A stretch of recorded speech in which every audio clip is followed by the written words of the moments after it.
শখের গাছটা এত কষ্ট লাগছে, কোনোভাবেই মেনে নিতে পারছি না।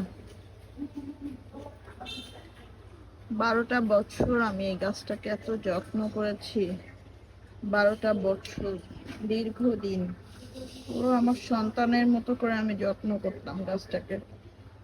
দেখেন কি অবস্থা, গাছটা দেখেই বুঝতে পারছেন। এই কিছুদিন আগেও এই গাছে 100 পেয়ারা ধরেছিল, 100। এই পেয়ারা সব ঝরে গিয়ে এই যে হলো অবস্থা এখন। সব ঝরে তো গেলই পেয়ারা, পেয়ারা ঝরার সাথে সাথে গাছের অবস্থাও দেখেন, গাছটা প্রায় মারা গেছে। কি করার, মন খারাপ হলেও তো কিছু করার নেই, গাছটা এখন উঠিয়ে ফেলতে হবে। কোনোভাবেই মনকে বোঝাতে পারছি না, আসলে এত কষ্ট লাগছে। আমি গাছ প্রিয় মানুষ, আমার অনেক গাছ, যতগুলো বাসা আমি শিফট করেছি সব বাসায় আমি কষ্ট হলেও, শত কষ্টের পরেও আমি এই গাছটা নিয়ে যেতাম। আজকে গাছটা প্রায় মৃত। যাক, কিছু তো করার নাই, আল্লাহ নিয়ে গেলে তো কিছু করার থাকে না। জন্ম মৃত্যু সম্পূর্ণ আল্লাহর ইচ্ছা।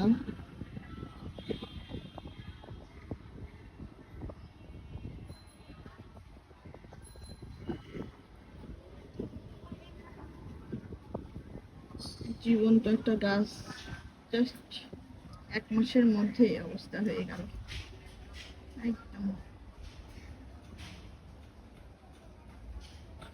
মেনে না নিয়ে তো কিছু করার নেই, এখন মানতেই হবে। এই যে পাশে একটা পেয়ারা, পাশে পেয়ারা গাছের পাশেই একটা পেঁপে গাছ দিয়ে দিছে আল্লাহ, হয়তো বা এটা মনকে বুঝ দেওয়ার জন্য হতে পারে। আল্লাহ তো মানুষকে এমন ভাবে কষ্ট দেয় না, যে কষ্ট সে নিতে পারবে না। আল্লাহ মানুষকে কষ্ট দিলেও সীমাবদ্ধ কষ্ট দেয়, যে কষ্টটা সে নিতে পারবে। আল্লাহর ইচ্ছার কাছে আমরা বড্ড অসহায়, তাই না? এই জন্যই তো বলে, রাখে আল্লাহ মারে কে।